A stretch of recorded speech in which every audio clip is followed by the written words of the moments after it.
जय झूलेलाल दोस्तों। अॼु जो मुंहिंजो वीडियो आहे लाल साईं जे बहिराणे साहिब ते। असां सिंधी लाल साईं जो बहिराणो धाम धूम सां कढंदा आहियूं ऐं लाल साईं जे बहिराणे खे जोत खे असां दरिया परवान कंदा आहियूं। असां सिंधी देश विदेश में पखिड़ियल आहियूं।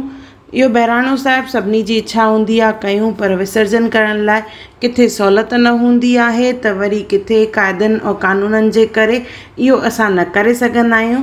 त अॼु मां तव्हांखे ॿुधाईंदसि त जेके बि असांजा सिंधी भाउर भेनरूं इन ॻाल्हि जे करे बहिराणो साहिब नथा कनि त भई असां उनखे परवान किथे कंदासीं। त इन जे करे अॼु मां तव्हांखे ॿुधाईंदसि त असां घर में खाधे जी शइ मां कीअं असां बहिराणो साहिब ठाहियूं और घर में ई उनजो विसर्जन कयूं। जीअं असां गणपति बापा जो विसर्जन घर में कंदा आहियूं, तीअं असां बहिराणे साहिब जो बि असां परवान जेको आहे घर में ई कंदासीं ऐं पंहिंजी रीतुनि रस्मुनि खे असां छॾींदासीं न। पंहिंजनि ॿारनि खे बि सेखारिणो आहे असांखे और सिंधियत खे बि क़ाइमु रखिणो आहे।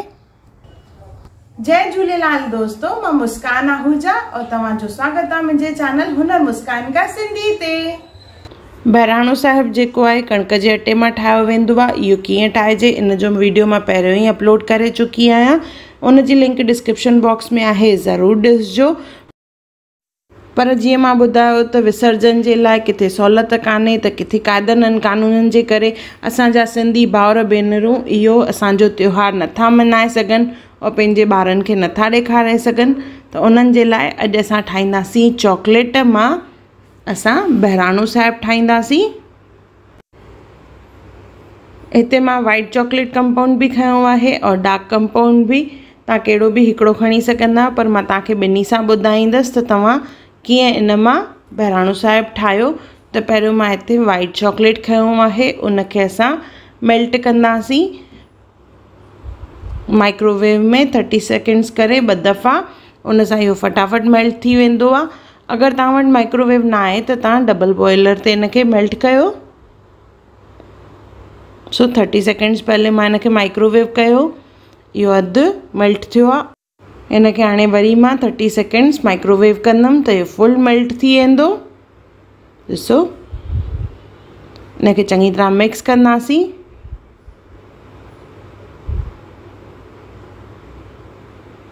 चङी तरह मिक्स करण खां पोइ हाणे खणंदासीं असां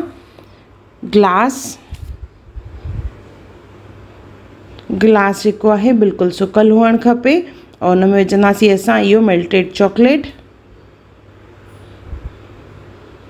इनखे असां थधो करे फ्रिज में रखंदासीं लॻभॻि अधु कलाक। हाणे मां खयों आहे डार्क कंपाउंड चॉकलेट, 2 ब्लॉक्स खया आहिनि। इनखे बि कटे करे असां 30 सेकेंड्स करे 2 दफ़ा माइक्रोवेव कंदासीं जीअं चॉकलेट मेल्ट थी वञे।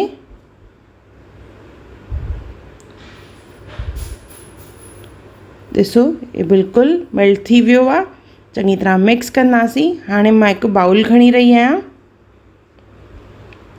और उन में इहो मां डार्क कंपाउंड चॉकलेट जेको आहे उहो विझंदसि। इन मां ठाहे रही आहियां ॾीओ। त हिते मां कटोरी खई आहे जंहिंखे मां बिल्कुलु थधो कयो आहे फ्रीज़र में रखी करे, और इहा कटोरी मां हाणे चॉकलेट जे मथां विझंदसि जीअं हिन में कटोरीअ जी शेप अची वञे। उन जे मथां हिकु थोरी थुल्ही कटोरी रखी रही आहियां जीअं वज़न पए हिन जे मथां। हल्को सो प्रेस कंदासीं और इनखे बि असां थधो करण लाइ रखंदासीं और अधु कलाक पोइ रखिणो आहे फ्रीज़र में। अधु कलाक खां पोइ असां हिनखे कढंदासीं।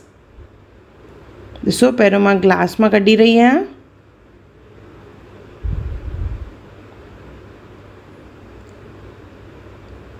हथ जी तिरियुनि सां घसींदासीं त चॉकलेट जेको आहे गरमाइश ते लूज़ थी वेंदो और फटाफट निकिरी ईंदो।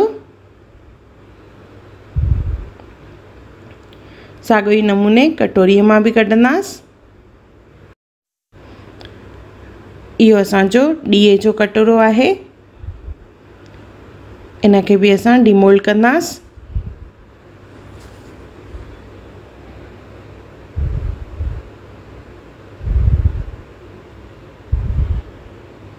इहो असांजो लाल साईं जे बहिराणे जो ॾीओ बि तयार थी वियो आहे।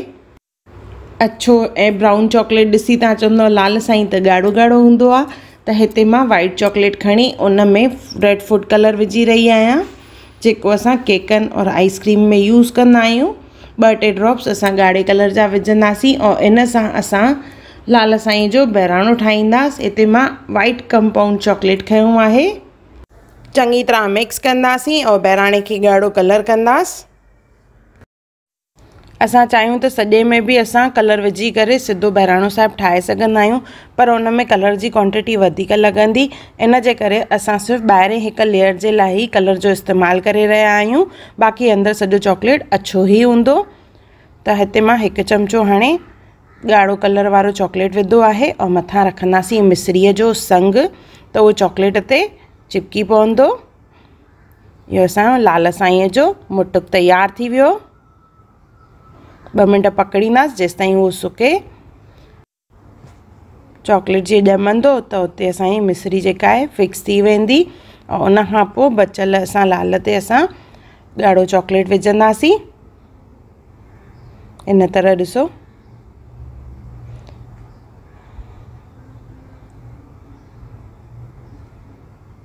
सॼे ते हणंदासीं। असांखे पंहिंजूं रीतू रस्मूं हमेशह निभाइणु खपनि। अगरि असां रीतू रस्मूं निभाईंदासीं त असांजा ॿार बि असांखे ॾिसी उहो ई सिखंदा। त ज़रूरु कंहिं न कंहिं बहाने असांखे पंहिंजूं रीतूं निभाइणु घुरिजनि। सो मां हिते सॼो ॻाढ़ो चॉकलेट हयो आहे। हाणे ॾीए ते हणंदासीं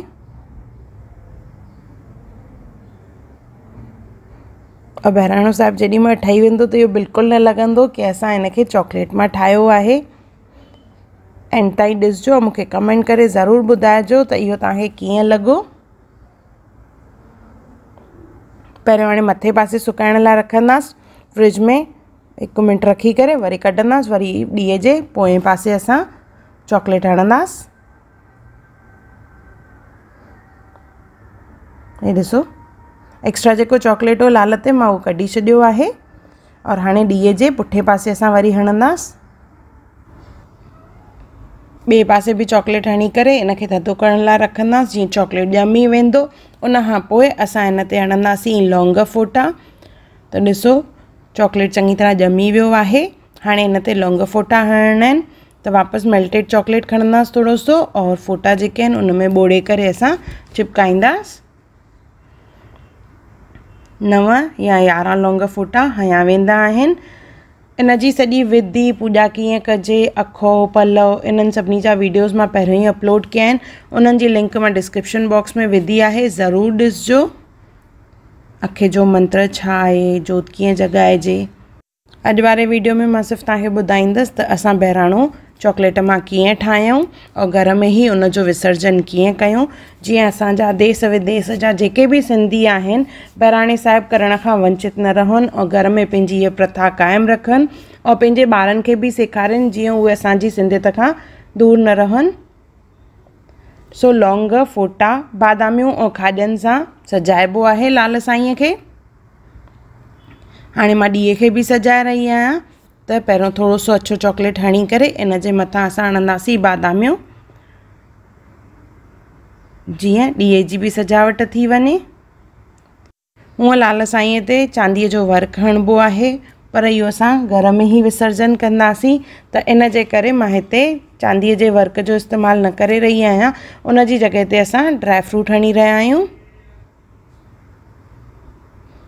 त बादामियुनि सां ॾीए खे सजाईंदासीं। इहो असांजो ॾीओ ऐं बहिराणो साहिबु ॿई रेडी थी विया आहिनि। ॾीए में विझंदसि कटोरी, छाकाणि डायरेक्ट चॉकलेट में त असां ॾीओ न ॿारे सघंदासीं, छाकाणि उहो मेल्ट थियणु चालू थी वेंदो। त इहा कटोरी असां इन चॉकलेट जे मथां रखंदासीं और पहिरियों थाल खणंदासीं। थाल में असां पहिरियों ठाहींदासीं स्वास्तिक।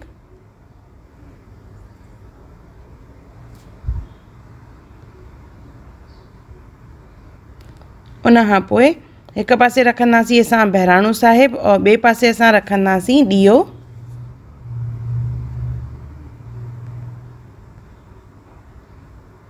और विच में लाल साईं खे विराजमान कंदासीं। 5 फल रखंदासीं इन में।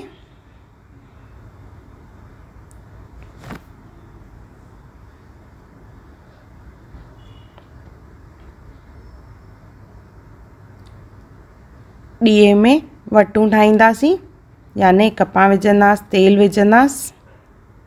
हिते मां नंढियूं वटूं ठाहे विधियूं आहिनि, तव्हां चाहियो त हिते वॾियूं वटूं बि विझी सघंदा आहियो। इहा असांजी जोत तयार थी वई। लाल साईं खे असां विराजमान कयो आहे ऐं गॾु बहिराणो साहिब बि। सो ॾिसण में ईअं लॻंदो ॼण असां इहो अटे मां ठाहियो आहे, पर इहे ठहियल आहिनि चॉकलेट मां। गॾु प्रसाद छा ठाहिणो आहे, सभिनी जी विधि मां जेका आहे पहिरें वारे वीडियो में अपलोड कई आहे, त तव्हां ज़रूरु ॾिसजो उहो। पूॼा पूरी करे हूअं असां बहिराणे साहिब खे दरिया परवान कंदा आहियूं, जोत खे दरिया में विझंदा आहियूं, याने वहंदड़ पाणीअ में।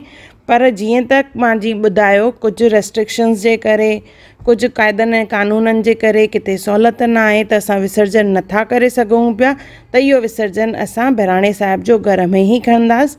उन लाइ हिकु बासण में असां खणंदासीं खीर खणी उन में असां विझंदासीं बहिराणे साहिब खे, ऐं उन खां पोइ विझंदासीं असां हिन में जोत जेका आहे कटोरे सूधी ई विझणी आहे, छाकाणि त असां जोत खे पाणीअ में परवान कंदा आहियूं।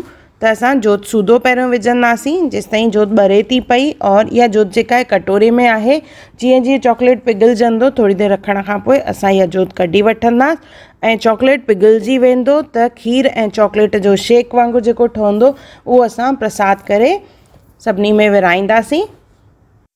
अहिड़े नमूने असां बहिराणे साहिब खे असां घर में ई विसर्जन करे सघूं था।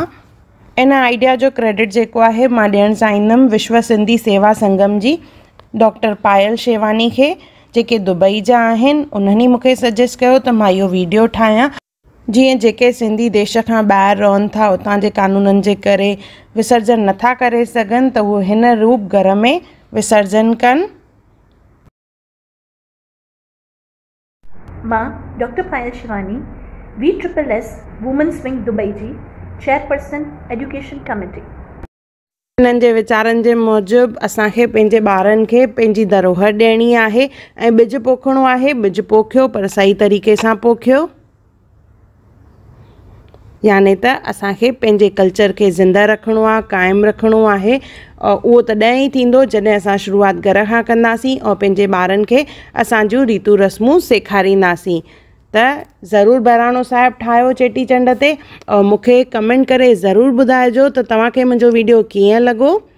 और मुंहिंजे चैनल खे ज़रूरु सब्सक्राइब कजो, जीअं ईंदड़ वीडियोज़ जी नोटिफिकेशन तव्हांखे जल्दी सां मिले और मुंहिंजो को बि वीडियो तव्हां मिस न थिए। अगर तव्हांखे मुंहिंजी वीडियो पसंदि आई हुजे त उनखे लाइक कजो, मुंहिंजे चैनल खे सब्सक्राइब कजो, इंस्टाग्राम ते ज़रूरु फॉलो कजो और मुंहिंजी वीडियो खे ज़रूरु शेयर कजो। और मुंहिंजो वीडियो ॾिसण लाइ धन्यवाद।